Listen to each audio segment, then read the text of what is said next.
How long will the Ukraine war last? At least 10 more months. Russia destroyed 70 HIMARS missiles. The war in Ukraine will not end soon, that's for sure. Also, the scenario that it will end in 8 to 10 months can be considered too optimistic. How long will the war in Ukraine last? An important question that concerns those who follow the dramatic developments in the military front. Putin, Russia's president. Russia's special military operation has brought results. We have moved 150,000 troops to East Ukraine since the recent recruitment, and another 150,000 are waiting in units in Russia, he said. The special military operation will continue until all the military objectives are achieved. It will take time, he said. Zelensky, the president of Ukraine, says the war in Ukraine will end in 2023, with Ukraine liberating all territories. Zelensky spoke with Robert F. Kennedy Foundation for Human Rights and is challenged by the fact that the Ukrainian military has been accused of atrocities against Ukrainians themselves. Those Ukrainians who refuse to follow extreme orders are done away with, as proven by many videos released by Ukrainians. But Zelensky was declared the politician of the year, the person of the year. This is the downfall of the collective West, which recognizes extreme corruption of the Ukrainians. Russia so far controls about 1,700 to 1,800 settlements and towns and villages in eastern and southern Ukraine, or 104,000 square kilometers. NATO says Russia is preparing the ground for a major counteroffensive against Ukraine in the spring of 2023. The war in Ukraine will not end soon, that's for sure. Also, the scenario that it will end in 8 to 10 months can be considered too optimistic. It may take years, since the war has already been going on for years in Donbass and eastern Ukraine since 2014, and we are approaching 2023. The impressive thing about the case is that Russia has against it not Ukraine but the whole of NATO and the whole of the West, and it has achieved serious military blows. Also, to give reality, is that both Kherson and Kharkov and the Russian forces withdrew before the attack started. Ukrainian advances, so Ukrainian victories, are conditional on not clashing with the Russians. Where there is a direct conflict between Russians and Ukrainians, for example in Bakhmut, the losses of the Ukrainian forces are dramatic, losing 500, 600 soldiers a day. The Wagner groups have dealt serious blows to the Ukrainian army, as have the Chechen Akhmat battalions. The Russian military destroyed 70 HIMARS missiles. The Russian military destroyed 70 precision missiles and 2 M270 multiple launch rocket systems, MLRS, in a precision strike targeting the ArcelorMittal plant in the Kryvyi Rog region. The blow received by the Ukrainian army and NATO was very big. Quote, according to confirmed information, a strike by ground-based high-precision weapons against a missile armament depot in one of the workshops of the ArcelorMittal metal plant in the city of Kryvyi Rog destroyed more than 70 HIMARS multiple launch missiles, as well as 2 MLRS launchers. Russian forces destroyed GPS-guided M30, M31 GMLRS missiles, which have a range of more than 70 kilometers. GMLRS missiles can be fired at both MLRS and M142 high-mobility artillery rocket system HIMARS launchers.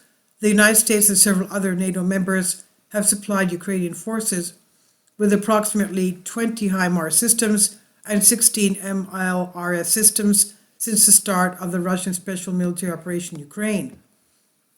The Russian military is working non-stop to locate and destroy these launchers, while at the same time trying to limit their effectiveness with air defense fire.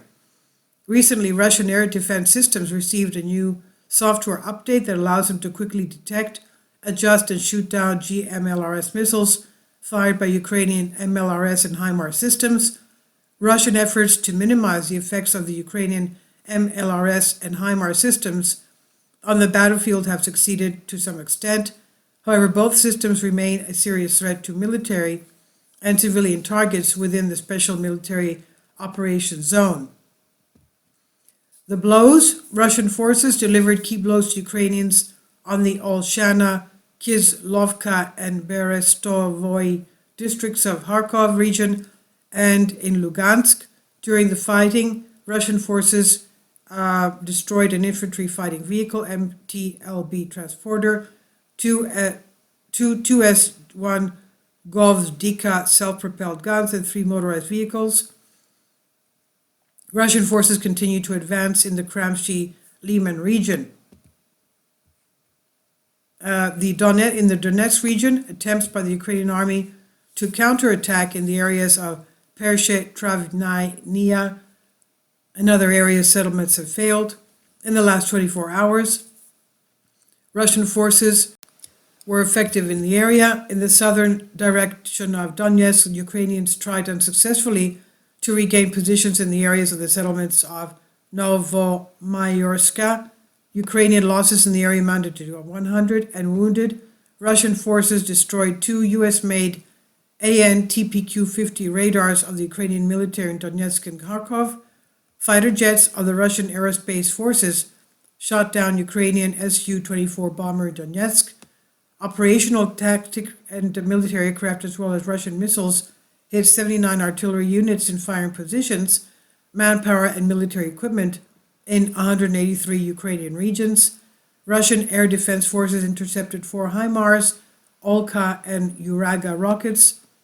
Russian troops have destroyed over 7,000 Ukrainian tanks and other armored fighting vehicles since the start of this special military operation in Ukraine. In total, Russian forces destroyed 341 Ukrainian warplanes, 180 helicopters, 2,638 unmanned aerial vehicles, 392 surface-to-air missile systems, 7,020 tanks and other armored fighting vehicles, 913 multiple missiles, 3,664 guns and mortars, and 7,498 special military vehicles. New upgraded armored vehicles for Russia. The defense manufacturing announced that it's delivered a new batch of upgraded heavy tanks to the Russian Ministry of Defense.